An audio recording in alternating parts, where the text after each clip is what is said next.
Welcome to the Crann podcast. My name is Orla Healy. This week I'm chatting with Niamh Buckley. At 19 years old, she's already an incredibly accomplished athlete, having represented Ireland on multiple occasions in powerlifting internationally, and is off to Tbilisi for the Powerlifting World Cup in late June, along with Rory Devlin, Angela Long, Brittany Arenci, Sean Hughes and Casey Fitzgerald. I really hope you enjoy our chat on competition, training and juggling student life.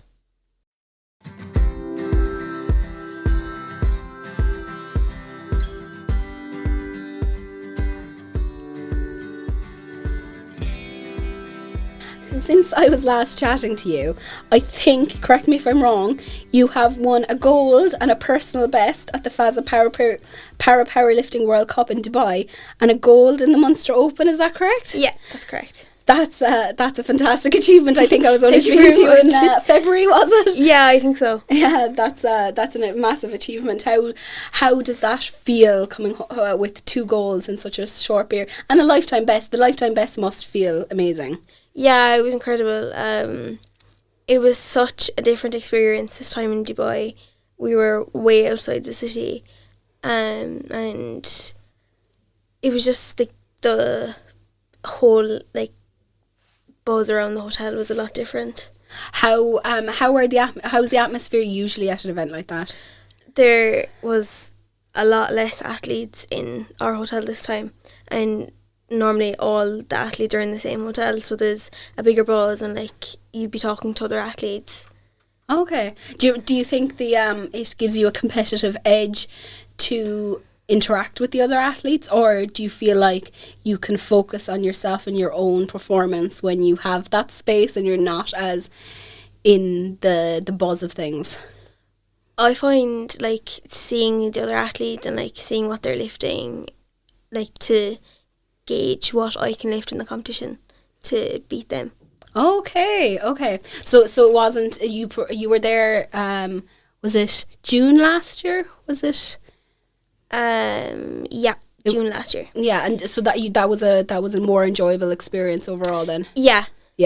But you've got Tbilisi coming up now, don't you? Yeah, in 3.5 weeks. Oh, fab! So that's what you're working towards at the moment. And what was the atmosphere like there last year? It was a lot more kind of calm, and people weren't as kind of hyped. But for this competition in a few weeks, there'll be a lot more athletes because it's the last qualifier for Paris. I was going to ask you about that. So are you, is that what you're gunning for at the moment? Are you trying to qualify for Paris, or are you more focused on LA in 2028? It'll be great if I do get there, but I have my heart set on 28. Okay, fabulous. We've kind of jumped the gun a little bit. I got carried away in having a good chat with you. But could you tell me a bit about how you got into powerlifting in the first place? So first of all, I started doing basketball from the age of 9 to about 15, 16. And that's with the Kingdom Wheel Blasters, is it? Fab. During COVID, it all stopped. And my coach, Roy Gearan, we've known him for years, and he could see that I have the physique. So he said, come to the gym one evening, and it started off from there. Loved it ever since. Because you started during COVID times, I assume restrictions were easing up in order to meet people. But was the appeal that it was something that you could work on your own, and then come together in terms of competitive training then after that? Yeah, it kind of started when the restrictions were kind of easing. Mm-hmm. And then as they kind of tightened up more again, we got a bench and we started to get more equipment. And then if we needed Roy, we'd go back to him 2 evenings out of the week, and we'd train at home for the rest of the time. And are you training 5-7 days a week at the moment? So I'm training in the gym 3 nights a week, and I'm doing cardio the other 2-3 days. Because I was talking to you last time, and it stuck with me because I was asking you about the kind of psychology of training, and your ability to push yourself in competition in a way that doesn't happen in training. Like what is it like, that difference between knowing that you can step up and do a lift you've never done before in competition? What's the psychology around that like for you? You just have more of an adrenaline buzz. So in the World Championships in Dubai last year, Dad and Roy were like, you're going to lift 72 for the last lift, but I had that adrenaline rush that I wanted to win, that I was like, no, I'm lifting 74 kilos, and I got that lift. That's very cool. Like, as someone who, like, my sporting has been like tennis and badminton and stuff and things like that. Yeah. That idea that the adrenaline can take you to places you haven't been before is fascinating. How do you balance the powerlifting with your studies? Because you're a full-time student as well in MTU Tralee. How do you manage that? So any free time I get in college, I'd go to the library and I'd do a bit of study, like depending on the days that I have training. And if I don't have training that evening, I'll go home and I'll do a small bit of study. And then the days that I do have training, I will go to the library more often and try and do a bit of study. Do you find it difficult, or do you think you cope well with it?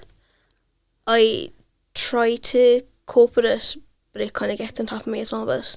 Yeah, that's totally understandable. Because like you're competing with people like above your age. Yeah, I'm competing with people like nearly 20 years older than me. So like you're juggling quite a lot. It's really impressive. And you're 21, is it? No, I'm 19. You're only 19. Yeah. Oh God, I've aged you terribly.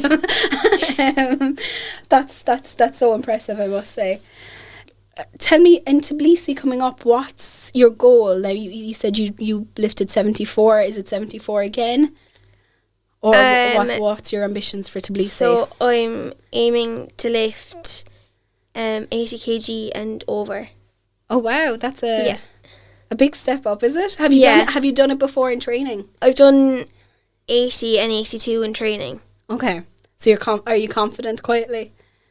Quietly confident. Yeah, I love to see it. If you do get the 80, is that likely to qualify you for Paris? I don't think so, because all the girls I'd be competing against, they'd be lifting a lot heavier than me. Okay. So they'd be lifting like, there's one girl and she'd be lifting like 120. Okay. I find the maths of it so hard to follow. Sometimes I follow all the world powerlifting results and their timesheets and everything, and I can't make heads nor tails of it. So the idea that you'd be competing in the same spot as someone lifting 20-40 kg heavier than you is hard to wrap my head around. So I appreciate you taking the time to answer all my silly questions. At all.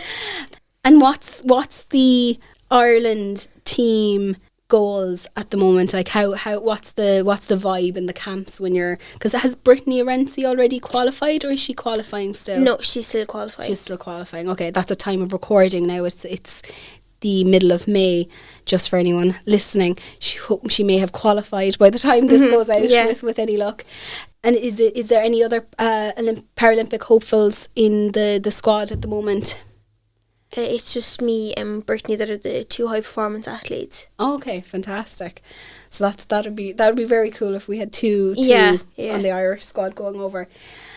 Do you have much comms with the wider Paralympic Ireland squad? We had a training session last December, just to kind of get to know the people that we'll be going to the Paralympics with. Oh, okay, cool. And is the plan to go out anyway, whether you qualify or not? We probably will, to be fair. Okay, as part of the squad and the wider kind of support team, is it? No, I probably go with my parents. Oh, okay, just as a spectator. Yeah. Oh, fantastic. That'd be so cool. I can imagine sitting there in the stand seeing people perform. Even obviously it's going to be miles better if you're down performing yourself, but sitting in the stands thinking about this could be me in 4 years' time, that must be an amazing thing. You'll have to come back and tell us about it afterwards. I will, of course. You can be our Paralympic commentator. College, I'm doing health, sport and exercise science, and down the road I want to work with kids and adults with physical disabilities, because I can show my experiences, and it'll be good to get an insight from what they know about their disability. And in college, there's a module, adapted physical activity, that will show you how to adapt a specific sport or game to include someone that's either injured or has a disability.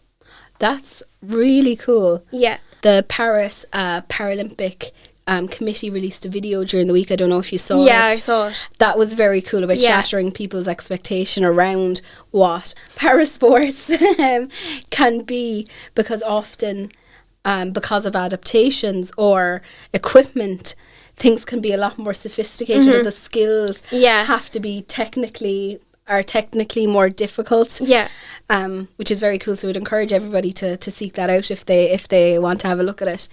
And can I ask as well, are you back to basketball now that the COVID restrictions are eased? I'm not playing anymore, but I'm still going for the cardio side of training. So I originally was playing with the Kingdom Wheel Blasters, but I am now playing with the Limerick Celtics. Oh, you've crossed borders, have you? Yeah. And we train twice a week, and it's just a great way to meet friends that you haven't seen in ages. It really benefits like your gym training. I can well imagine. And the competitive spirit, I think, as well, of team sports must be totally, the psychology around team sports must be totally different to your all the pressure is on you in your powerlifting. That's what I kind of like about the sport, that in powerlifting it is just you, and it doesn't necessarily affect your team, whereas in basketball it does affect your team if you do bad in a competition. Still though, you have such a fantastic support network in the powerlifting, especially in Munster. We were saying that to Angela Long. Munster seems to be really producing quite a lot of high performing people, and you have such a lovely network. And Angela Long was in earlier, and we were, you were chatting away and jibing at each other. So like it is such a lovely it's such a lovely dynamic. So you're not totally you're not totally isolated. Like for training, we'd meet up like once or twice a month and try to like help each other push on your training, which is, it's nice. Like, yeah, I can well imagine. But then on the day, it's down to you. Yeah. Well, listen, the very best of luck in Tbilisi. Thank you very much. And look, enjoy Paris, whether you're down on the floor or you're up in the stands. I can't wait to hear all about it. For anybody listening who is interested in powerlifting, you can keep up to date on IWA Sports, and they'll have information about how to get involved in the sport again. Thank you, Niamh. Really appreciate it. Thanks for having me on.